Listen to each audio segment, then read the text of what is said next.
अस्सलाम वालेकुम नाजरीन, प्रोग्राम दूसरा रुख में खुशामदीद। मैं हूं आपका मेज़बान नादिर गुरामानी। नाजरीन, मुल्क के अंदर 26वीं आईनी तरमीम के बाद आपके सामने है कि वक्तन फ़वक्तन ये खबरें सामने आती रहीं कि हुकूमत जल्द ही 27वीं आईनी तरमीम लाने जा रही है और हुकूमती वज़रा ने भी कई मरतबा इस बात की तस्दीक की कि ज़रूरत पड़ने पर 27वीं आईनी तरमीम आ सकती है। लेकिन हाल ही में जब तनकीद शुरू हुई तो उसके बाद हुकूमत ने यह मौक़िफ़ अपनाया कि 27वीं आईनी तरमीम नहीं लाई जा रही।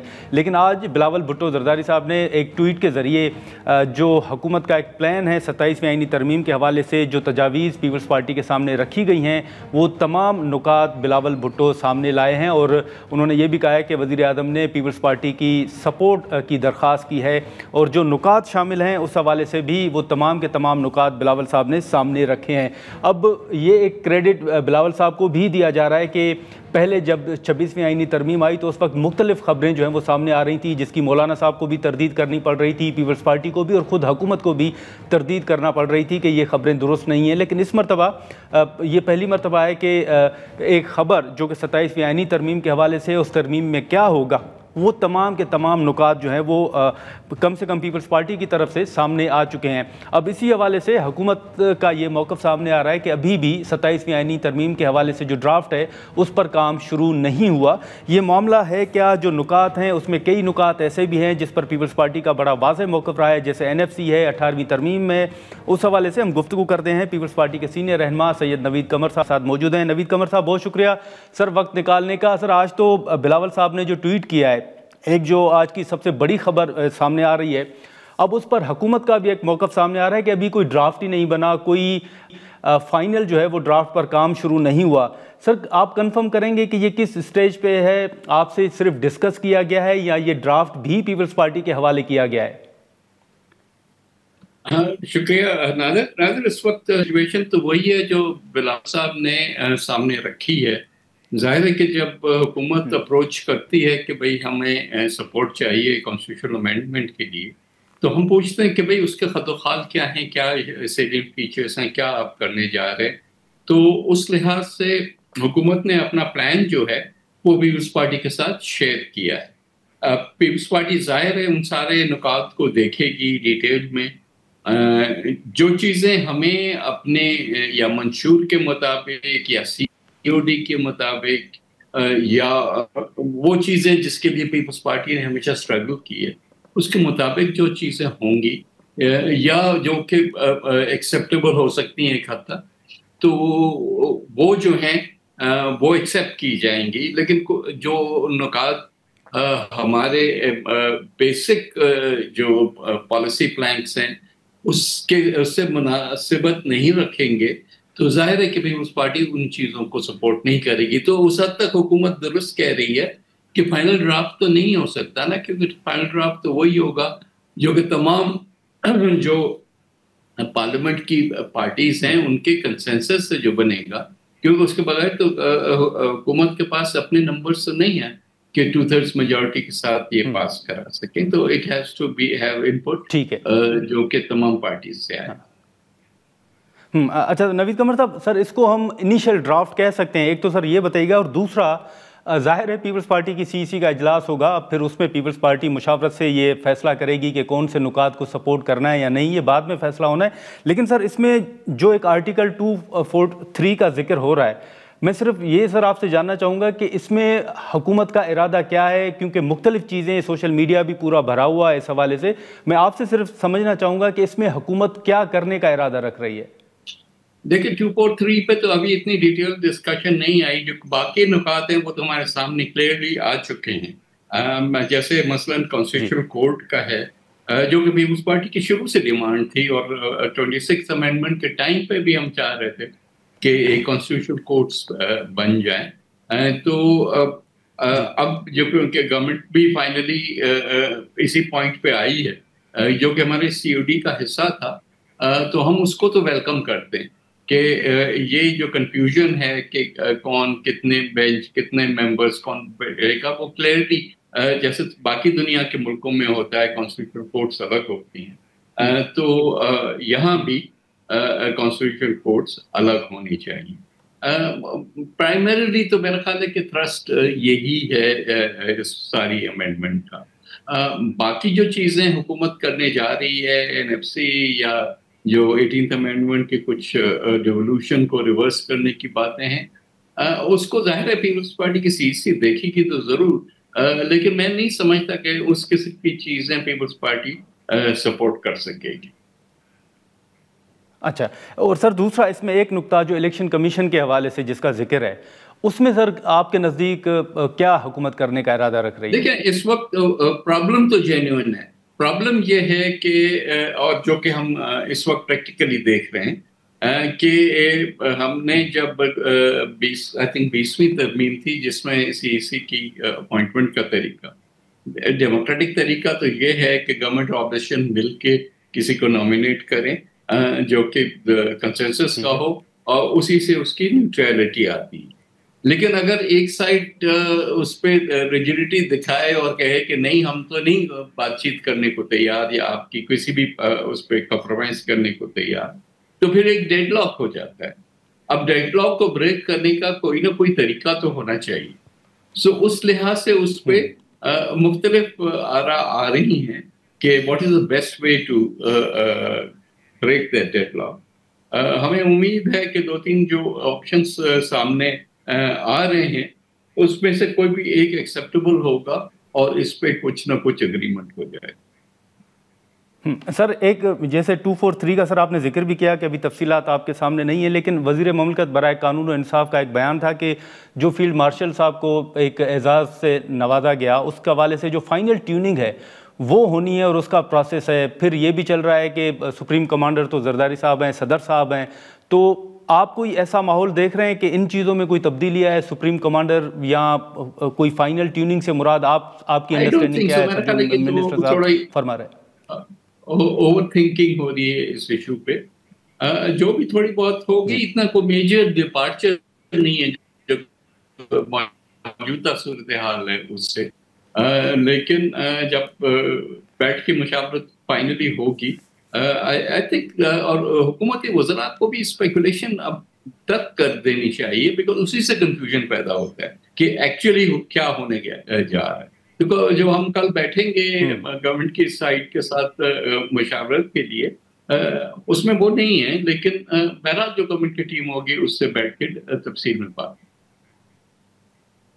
ठीक है, लेकिन सर जैसे आपने कहा कि कुछ नुकात पे शायद पीपल्स पार्टी साथ ना दे, अभी तो फैसला 6 को होना है, लेकिन जैसे 18वीं तरमीम है, तालीम है, पॉपुलेशन है, फिर एनएफसी के हवाले से आपका बड़ा वाज़ेह मौक़िफ़ है, तो हम ये कह सकते हैं कि कम से कम ये जो 3-4 नुकात हैं इन पर पीपल्स पार्टी इस पोजीशन में नहीं होगी कि वो सपोर्ट करे।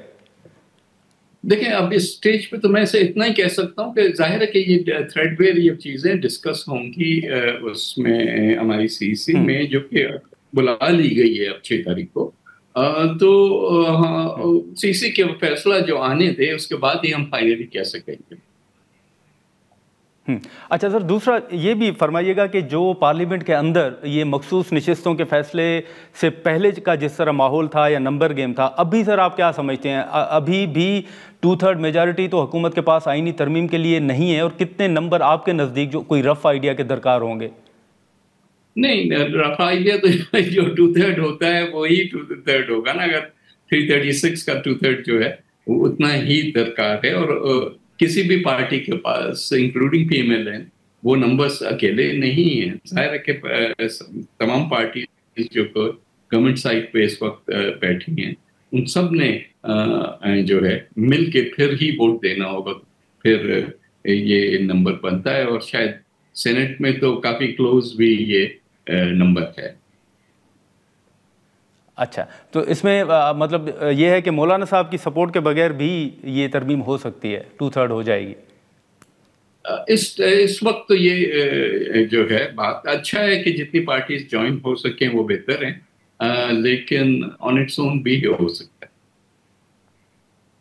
अच्छा सर, लेकिन एक चीज़, ये जब भी कोई कानून साजी होती है तो हम लोग मीडिया आप ही को ये ज़हमत देता है कि बताएं हुकूमत के साथ क्या बात हो रही है, कौन से नुकात हैं जिस पर डिस्कशन हो रही है।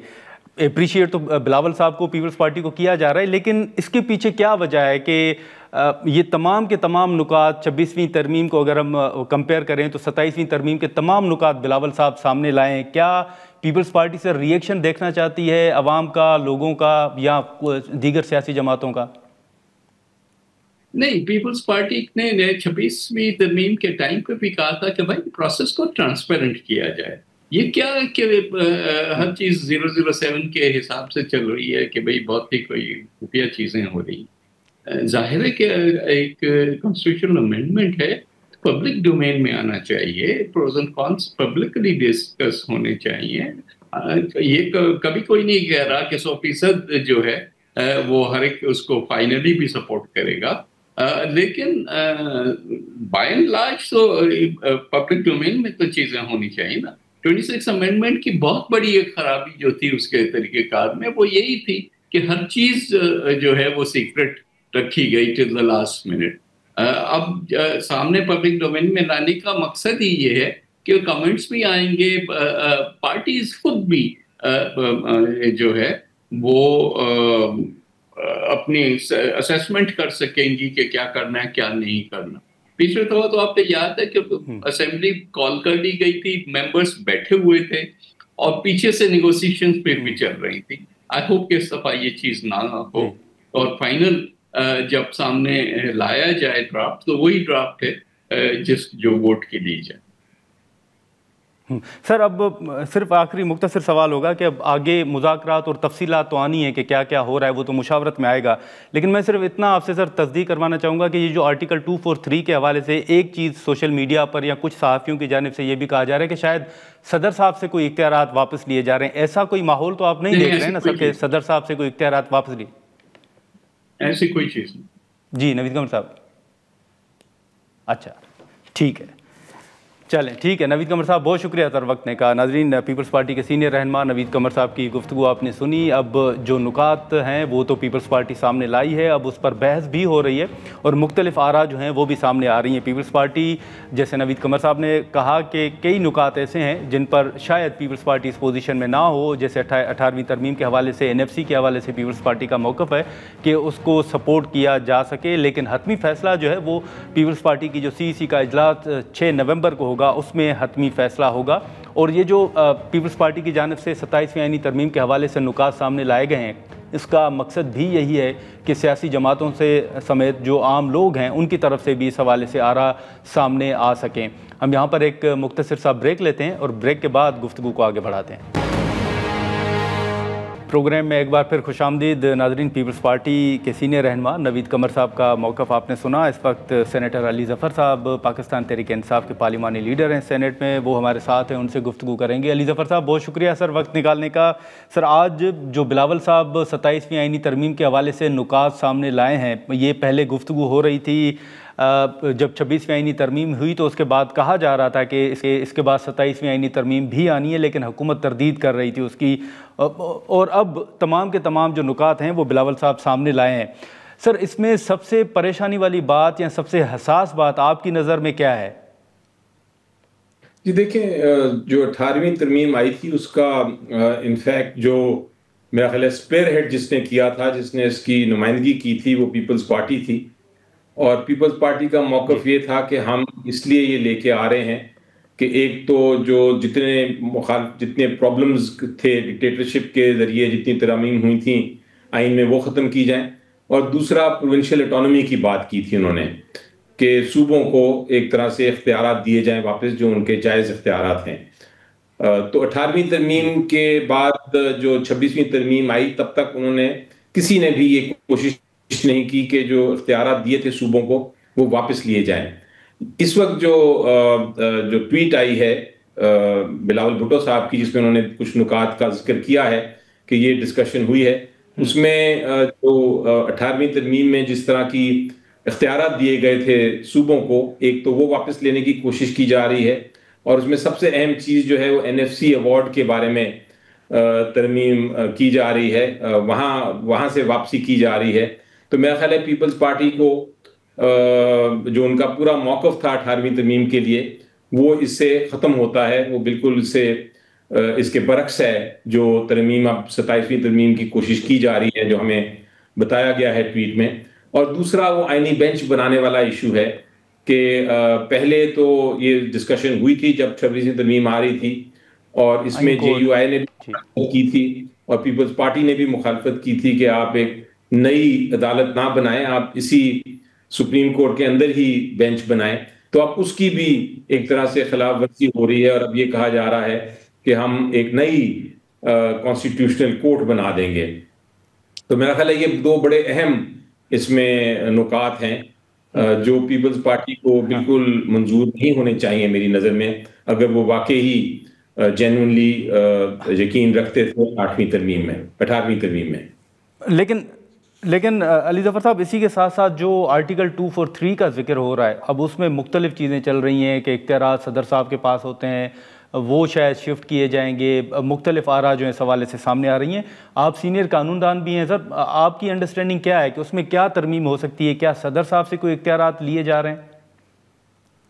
जी देखिए, एक जब सदर साहब के पास तो इख्तियारात कम रह गए थे, 18वीं तरमीम में एक तरह से सदर को फिगरहेड बना दिया गया था और ज़्यादातर इख्तियारात जो थे वो प्राइम मिनिस्टर उनकी काबीना को दे दिए गए थे, और ये पार्लियामेंट्री जमहूरियत के लिए 18वीं तरमीम में एक अच्छी बात थी। लेकिन हो सकता है अब वो कुछ मजीद ऐसी कार्रवाई करने जा रहे हैं कि जो प्रेसिडेंट की पावर्स हैं, यहाँ तो उनको कोई ऐसी ताकत दे दी जाएगी जो कि 18वीं तरमीम में उनके पास नहीं थी, या उनके पास जो इख्तियारात रह भी गए हैं थोड़े बहुत वो भी वापस ले लिए जाएंगे और प्रेसिडेंट को इस वक्त बिल्कुल ही एक फिगर हेड के तौर पे रहने दिया जाएगा। ये अब देखना है, उसका कोई डिटेल नहीं आई। लेकिन अफसोस की बात यह है कि आपको याद होगा कि पिछले 2 महीने से ये एक अफवाह चल रही थी कि 27वीं तरमीम आ रही है, लेकिन बार बार हुकूमत की तरफ से बिल्कुल क्लियर बयान आता था कि हम किसी किस्म की तरमीम नहीं लेके आ रहे, और अब अचानक ये एक्सेप्टेंस है, ये एक तरह से उन्होंने इतराफ़ किया है हुकूमत ने कि हाँ हम लेके आ रहे हैं। तो इसका मतलब ये है कि हुकूमत एक तरह से पब्लिक से भी झूठ बोलती रही है, पब्लिक फोरम पे, मीडिया पे झूठ बोलती रही है, और ये एक और धब्बा है, बड़ा काला धब्बा है हुकूमत की कारकर्दगी पे। और आज़ादी जो इंफॉर्मेशन, फ्रीडम ऑफ इंफॉर्मेशन है, उसकी खिलाफ वर्जी है एक तरह की। आप छुपा रहे थे पब्लिक से पहले कि आपका कोई इरादा है 27वीं तरमीम का। ये भी हो सकता है कि जो बिलावल साहब ने ट्वीट की है उसका मकसद ये भी हो सकता है कि वो एक तरह से पब्लिक का सेंटिमेंट देखना चाहते हैं इससे पहले कि पीपल्स पार्टी इसके ऊपर कोई मजीद रद्द अमल करे। जहाँ तक PTI का ताल्लुक है, हम तो बड़ा क्लियरली 26वीं तरमीम के भी खिलाफ थे और हम इस 27वीं तरमीम के भी खिलाफ होंगे। 26वीं तरमीम का केस भी पेंडिंग है, आपको पता है, सुप्रीम कोर्ट ऑफ पाकिस्तान में।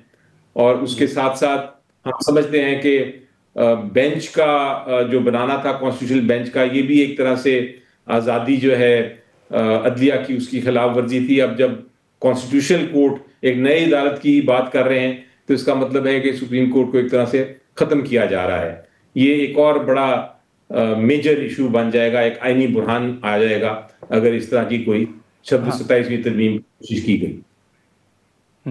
लेकिन सर, ये जैसे आपने अली ज़फ़र साहब NFC का जिक्र किया, तो सिंध के साथ साथ हमने हाल ही में देखा भी था कि NFC के हवाले से खैबर पख्तूनख्वा के भी तहफ़्फ़ुज़ात सामने आ रहे थे। तो इस हवाले से फिर PTI की स्ट्रेटजी क्या होगी सर, अगर NFC में के हवाले से कोई तब्दीली आती है तो?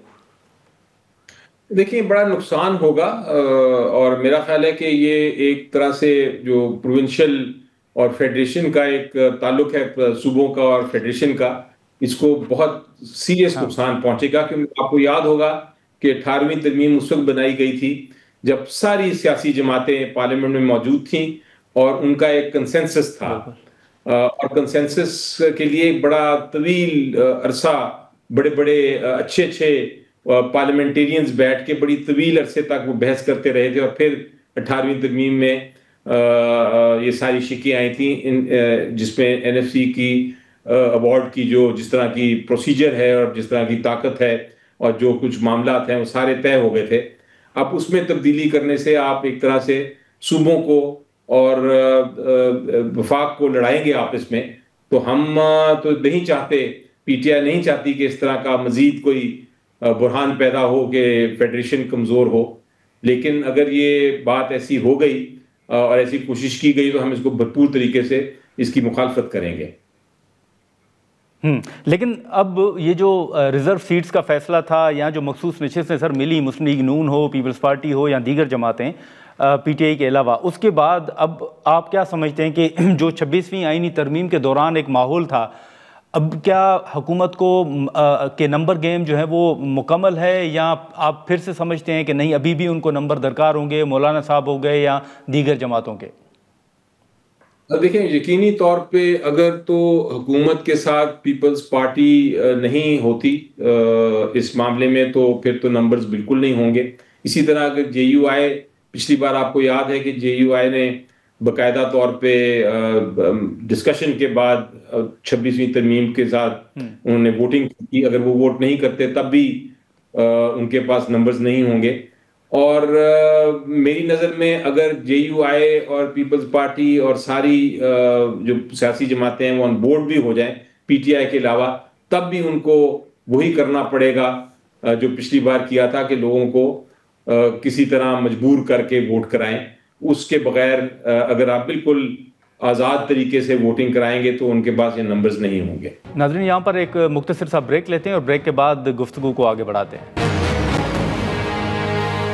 प्रोग्राम में एक बार फिर खुशामदीद। अली ज़फ़र साहब, सर इससे हटके दो मुख्तसर सवालात होंगे। एक तो हाल ही जो शाह महमूद कुरैशी साहब से मुलाकात हुई, फवाद चौधरी साहब की, इमरान इस्माइल साहब की, उस हवाले से कई बातें हो रही थी, उनकी अपनी गुफ्तगू भी सामने आई। सर आपके इल्म में है कि ये मुलाकात कैसे मुमकिन हुई और क्या बातचीत हुई? देखिए, मैं इस पे बड़ा गौर किया है, इंफॉर्मेशन भी ली है। मेरी नज़र में जो मुलाकातें होती हैं वो एक प्रोसेस के जरिए होती हैं, और कोई भी मुलाकात कर सकता है, चाहे वो उनका रिश्तेदार हो, चाहे उनका कोई सियासी कारकुन हो, चाहे उनका कोई जानने वाला हो। क्योंकि जो तो लोग मिले थे वो शाह महमूद कुरैशी साहब को जानते थे और पहले पीटीआई में मौजूद थे, तो अगर वो उनको मिलने गए हैं तो इसमें मकसद है कि उनका एक हक था मिलना, और शाह महमूद कुरैशी साहब उनको मिले जरूर। लेकिन उससे कोई आप ऐसी कोई जो नजर आता है, सामने साफ नजर आ रहा है कि उसे कोई ऐसी तब्दीली नहीं है या ऐसी कोई स्कीम नहीं है कि वो कोई पार्टी में शामिल होना चाहते हैं या कोई और उनके दिमाग में है। वो एक तरह से डिस्कशन थी, मुलाकात थी। उसको मैं एक मुलाकात से ज्यादा नहीं समझता। जहां तक शाह महमूद साहब का ताल्लुक है, उन्हें बड़ी भरपूर सेक्रीफाइस की हैं और वो खड़े हैं इमरान खान साहब के साथ और खड़े रहेंगे। और मुझे यकीन है कि इसमें कोई, इस मुलाकात की वजह से कोई तब्दीली नहीं आई उनकी पोजीशन में। वो उन्होंने बड़ी सेक्रीफाइस की हुई है और सीनियर वाइस चेयरमैन है पार्टी के, और हम उम्मीद करते हैं कि जल्द बाहर निकलेंगे और पार्टी की जो उनका रोल है वो भरपूर तरीके से अदा करेंगे। लेकिन एक आखिरी सवाल सेनेटर अली ज़फ़र साहब के, जो गंडापुर साहब को खान साहब की हिदायत पर हटाया गया, सोहेल आफरीदी साहब आए, अब उसके बाद तो पीटीआई के अंदर भी कुछ इख्तलाफात आपने देखा होगा, अब तो सोशल मीडिया पे भी हो रहे हैं।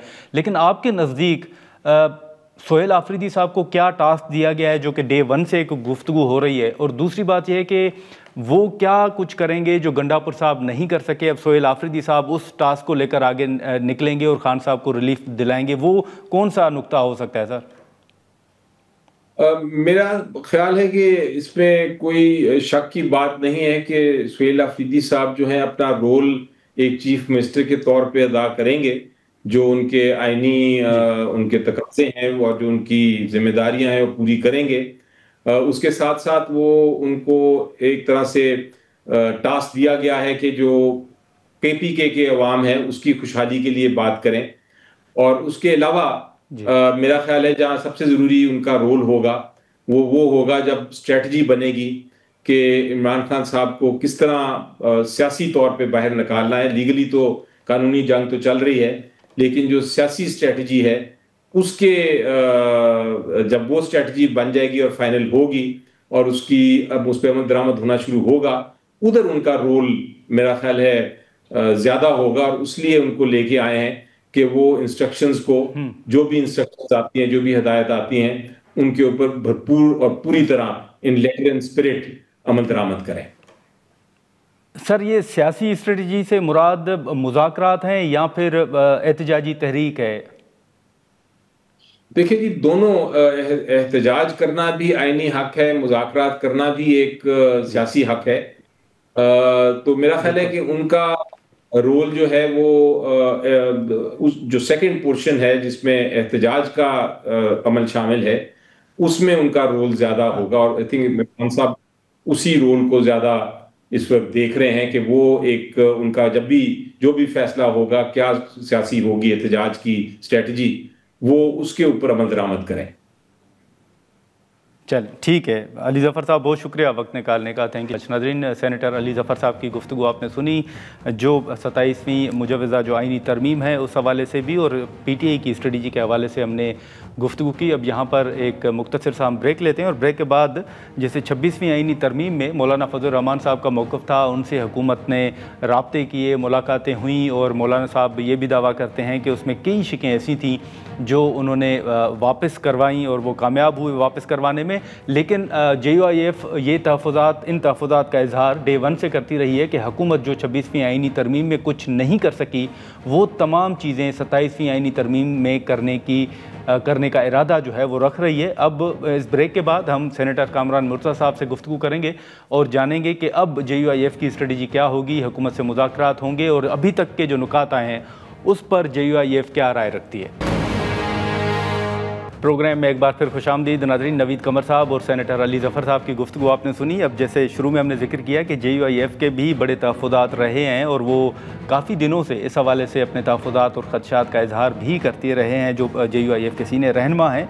इस वक्त सेनेटर कामरान मुर्तज़ा साहब हमारे साथ मौजूद हैं, हम उनसे गुफ्तगू करेंगे। सेनेटर साहब, बहुत शुक्रिया वक्त निकालने का। सर, आप जब भी गुफ्तगू होती थी आप एक बात ज़रूर कहते थे कि 26वीं आइनी तरमीम में जो कुछ हुकूमत नहीं कर सकी वो 27वीं आइनी तरमीम में करने का इरादा रखती है हुकूमत। अब आज बिलावल साहब ने तमाम चीज़ें जो हैं वो डिस्क्लोज तो की हैं, सामने लाए हैं। आप सर किस तरह देख रहे हैं हुकूमत की इस मूव को? इसमें ऐसा है कि बिलावल साहब ने गो के ट्वीट किया है और उससे कुछ चीज़ें सामने आई हैं, मगर ये नहीं बताया कि उनके साथ जो है वो डॉक्यूमेंट शेयर हुआ है कि नहीं हुआ। आया ये सब कुछ जुबानी है या उनके साथ जो है ना ब्लैक एंड वाइट में चीज़ें उनके सामने आ गई हैं। तो इस मूव को अब तक चूंकि मेरे सामने नहीं है और एक वकील के लिए कोई चीज़ पढ़े बगैर उसके ऊपर तबसरा करना बड़ा मुश्किल बात है। मुझे उसके बैकग्राउंड का थोड़ा सा अंदाज़ा है, मगर उस अंदाजे के ऊपर अगर कोई मैं बात करूंगा तो वो गड़बड़ हो जाएगी। अब इस वक्त सूरत हाल ये है कि इसी तरमीम की ये जो प्रपोज अमेंडमेंट है, इस पे मौलाना खुद तो फैसलाबाद में थे, तो मैसेज जो मुझे डिलीवर किया है उनकी तरफ से किसी ने, और अपना सेक्रेटरी जनरल साहब को भी जो है मेरा ख्याल है उन्होंने पाबंद शायद किया होगा कि स्टेशन ना छोड़ें। तो मेरा ख्याल है कल से जो है इस पर डिस्कशन का आगाज हमारा जो है इंटरनल साइड पे हो जाएगा। पार्टी के अंदर डॉक्यूमेंट भी कोशिश करेंगे कि कहीं ना कहीं से हासिल कर लें और फिर उसके ऊपर डिबेट करने के बाद जो पार्टी का व्यू पॉइंट होगा वो आपके साथ शेयर करेंगे। मगर स्टिल एक चीज़ जो ना वो तकलीफ दे ये है कि जो चीज़ें कंसेंट के साथ ड्रॉप हुई थी उसको दोबारा जो है ना उसकी रीशेपिंग की जा रही है, उसको दोबारा लाया जा रहा है। तो वो जिसको सियासी शराफत कहते हैं, पता नहीं इस सियासी शराफत की मुताबिकत में है या नहीं। लेकिन ये कामरान साहब, आप कब से देख रहे हैं कि हुकूमत ये इरादा रख रही थी ये 27वीं आइनी तरमीम आएगी, या आपके इल्म में कब आया और टेबल कब होगी? मतलब आप कोई रफ आइडिया है सर आपको? आज टेबल होनी थी, आज टेबल होनी चाहिए थी। क्यों ड्राफ्ट हुई है ये मुझे नहीं पता। डॉक्यूमेंट बन गया हुआ है, ड्राफ्ट हो गया होगा, देखने वालों ने देख भी लिया होगा। कुछ चीजें जो है ना वो हमारे दोस्त भी जो निकाल के ले आएंगे, अगर वो खुद नहीं बताएंगे तो इसको देख के फिर जो ना जितना आइडिया है, मतलब वो फिर मसला सिर्फ ये हो जाता है कि यहाँ पे आपके सामने मैं कोई जुबानी किसी इंफॉर्मेशन की बुनियाद पे कोई चीज़ डिस्क्लोज करूँ तो कल वो बदली कर दें उसको, तो ये थोड़ा सा प्रॉब्लम आ जाता है कि मैंने कोई गलत बयान की थी। तो स्टिल जो है डॉक्यूमेंट को आने दीजिए, डॉक्यूमेंट आएगी, आप सबके साथ शेयर होगा। और मैं इस ख्याल का हामी हूँ कि वो सिर्फ हमारे साथ शेयर नहीं होना चाहिए या मीडिया के साथ शेयर नहीं होना चाहिए, बल्कि आम आवाम के साथ और स्पेशली बार काउंसिल्स और बार एसोसिएशंस के साथ इसको शेयर होना चाहिए ताकि प्रॉपर इनपुट आए इसमें। नहीं, लेकिन कामरान साहब ये तो चलें डॉक्यूमेंट आ जाएगा सर, लेकिन जो बिलावल साहब ने, वो चेयरमैन है पीपल्स पार्टी के, अब उन्होंने जिन नुकात को सामने रखा है, वो एनएफसी से मुतल्लिक, तालीम से मुतल्लिक और इलेक्शन कमीशन से मुतल्लिक, तो इन नुकात को सर आप समझते हैं कि JUIF इस पोजीशन में होगी कि वो सपोर्ट करे? ऐसा है कि मैं इस पे अपना एक ज़ाती जो है, मेरा एक राय है, मेरा अपना एक माइंडसेट है, मगर आज मैं आपको वो माइंडसेट अगर डिस्क्लोज कर देता हूँ और पार्टी उसके मुताबिक न चली और पार्टी ने अपनी कोई और राय बनाई मेरी राय के से जो मुताबिकत ना रखती हो, तो फिर चीज़ें जो है ना वो हमारा एक कोई ना कोई इख्तलाफ जो है वो आपके सामने आ जाएगा कि आपने ये कहा था, पार्टी ने ये किया। तो मेरा ख्याल है कि पार्टी को मौलाना साहब आ जाएं, पार्टी उस पर डिबेट कर ले और अल्टीमेटली हम आपको अपनी राय दें। लेकिन सर जो 26वीं आईनी तरमीम के वक्त माहौल था, अब उसके बाद मखसूस नशिस्तें जो हैं वो मुस्लिम लीग नून हो, पीपल्स पार्टी हो, उनको मिली हैं, तो जो 26वीं आईनी तरमीम के दौरान एक माहौल था पार्लियामेंट के अंदर, 27वीं आईनी तरमीम में आप इस तरह देख रहे हैं, आप समझते हैं कि नहीं हुकूमत कंफर्टेबल है, नंबर गेम जो है वो मुकम्मल हो जाएगा? हुकूमत उस वक्त भी कंफर्टेबल थी, 13 लोग तो इसके PTI के टूटे हुए थे, हुकूमत को तो कोई प्रॉब्लम नहीं था। मुझे ट्रेजरी ब्रांचेस से मेरे एक दोस्त ने फोन करके कहा कि बंदे पूरे हैं, अगर आपने वो नहीं करना तो फिर ना करिए, मुझे बता दीजिए सिर्फ। और फिर वो आपकी जो 5 अमेंडमेंट्स हैं जो आपकी तरफ से जो आप प्रपोज कर रहे थे, फिर वो पार्ट नहीं होगा। और मुझे ये भी कहा गया था फिर वो हम 58 क्लासेस वाली पूरी लाएंगे, ये फिर गिला नहीं करना। तो वो बात फिर मौलाना तक मैंने पहुंचाई थी। 5 के वो फिर जो ना हमारे 5 जो प्लस कर रहे हैं और एक वो इन्वायरमेंट का, ये 6 हो गए और 21 उनके बाकी रह गए थे, वो भी डाइल्यूट शुदा फॉर्म में। तो फिर उसके बाद जो ना फिर वो नहीं आएगी, तो आप जिस तरह से कहते हैं, फिर उसके बाद फाइनल डिसीजन लिया गया था शायद। नहीं, लेकिन सेनेटर साहब जैसे सर आपने फरमाया कि उस वक्त भी 13 लोग PTI के जो है वो टूटे थे, मैं सर यही समझना चाह रहा था कि क्या अभी भी उस तरह का कोई आप माहौल देख रहे हैं कि कोई टूट फूट होगी, या आप समझते हैं कि मखसूस नशिस्तों के बाद अब शायद कंफर्टेबल है हुकूमत? अब तो मेरा ख्याल है कि कंफर्टेबल है। अब तो वो PTI के लोग भी तोड़ने की शायद उनको जरूरत नहीं है, या अगर कोई तोड़ने की जरूरत हो तो शायद एक आध कहीं है कहीं पे। बाकी अगर पीपल्स पार्टी और उनके दरमियान अगर ताउन रहा तो वो फिर हमारी भी जरूरत नहीं है, PTI को भी कोई शायद ना पूछे, तो हमारे बगैर ये काम हो सकता है। अच्छा चलें सर, अब ये फैसला तो पीपल्स पार्टी ही करेगी कि वो सपोर्ट करेगी या नहीं, लेकिन बतौर सीनियर कानूनदान या सीनियर सियासतदान आपको सर क्या नज़र आ रहा है? क्या पीपल्स पार्टी सपोर्ट करेगी? जो नुकात 18वीं तरमीम से ख़ास तौर पर मुंसलिक हैं उनको सपोर्ट कर सकती है? देखिए, ये पीपल्स पार्टी का ये टेस्ट है, उनका इम्तहान है कि वो जिस चीज का क्रेडिट लेते थे और वो क्रेडिट भी इतना बड़ा लेते थे, हालांकि हम सारे शरीक थे उसमें। 18th अमेंडमेंट के वक्त भी JUI भी उसमें जितना पार्टिसिपेट की थी उसने पार्टिसिपेट किया था, मगर वो क्रेडिट लेते थे इसका कि 18th अमेंडमेंट जो ना ये हमारा हमने की है, और अगर ये पहले हो जाती 70s में हो जाती तो शायद मुल्क ना टूटता। तो अब उनको ये चीज जहन में रख के फिर उसके बाद जो भी फैसला करें, वो अलग से पार्टी है, फैसला करना उनका हक है, मगर क्या करते हैं ये फिर जो है ना $1 मिलियन का सवाल है। चलें ठीक है। सेनेटर कामरान मुर्तज़ा साहब बहुत शुक्रिया सर वक्त निकालने का। नाज़रीन, सेनेटर मुर्तज़ा साहब की गुफ्तगू आपने सुनी और उनके मुताबिक हुकूमत ने ये मुजवज़ा तरमीम जो है वो आज पार्लियामेंट में पेश करनी थी। अब उनके इल्म में नहीं है कि वो आज क्यों पेश नहीं हो सकी। इसी के साथ साथ अब मौलाना फजल रहमान साहब ने कल से जो मुशावरती इजलास है वो भी तलब किया है, जिसमें JUIF मुशावरत करेगी और उनके मुताबिक इसमें कई नुकात ऐसे हैं जो 26वीं आईनी तरमीम थे जिनको अब कुछ और अल्फाज में जो है वो लाने की कोशिश की जा रही है। अब देखेंगे 6 नवंबर को पीपल्स पार्टी का भी जो CC का इजलास होगा, उसके बाद क्या फ़ैसला सामने आता है। आज के प्रोग्राम में इतना ही, इजाज़त दीजिए, अल्लाह हाफ़िज़।